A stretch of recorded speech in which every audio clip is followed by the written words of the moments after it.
That was so surreal. Famously called film Little Pieces of Time.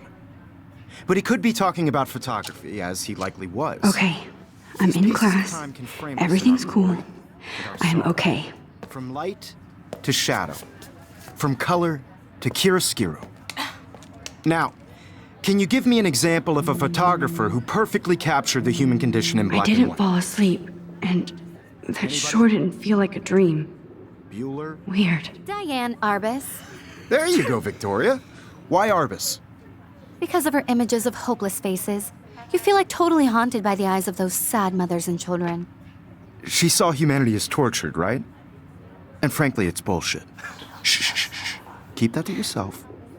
Seriously, though, I could frame any one of you in a dark corner and capture you in a moment of desperation. And any one of you could do that to me. Isn't that too easy? Too obvious? What if Arbus chose to capture people at the height of their beauty or innocence? She had a brilliant eye, so she could have taken another approach. I have to admit, I'm not a big fan of her work. I prefer Robert Frank. Me too, Victoria. He captured the essence of post-war beat America, and there was honesty about the economic conditions of the era, but a beauty in the struggle. You don't have beauty without a beat, which explains why Frank was Kerouac's photographic muse, and both were the great chroniclers of the 1950s. Well, we've all seen that iconic shot of Kerouac on the balcony, and if you haven't, shame, shame. Capturing the romantic urban solitude of the 20th century poet. You dig?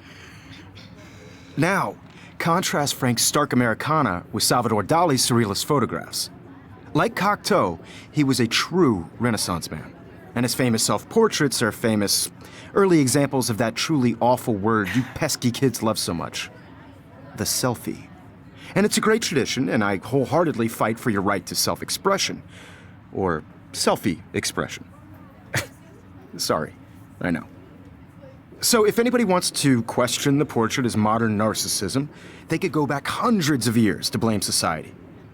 Speaking of questions, I bet you thought I'd talk all the way until the bell rang. It's your turn to lecture us. Now, based on the chapters I have no doubt you all memorized, who can tell me the name of the actual process that led to the birth of the self-portrait? Look at this crap. Show this to Mr. Jefferson. I can hear the class laughing at me now. I should take a picture to prove I'm still here. Plus, it's perfect for my This does portfolio. not bode well. And I have to get my daily selfie quota.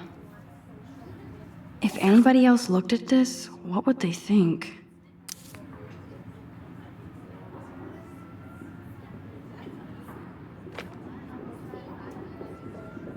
Just jump right in with an answer.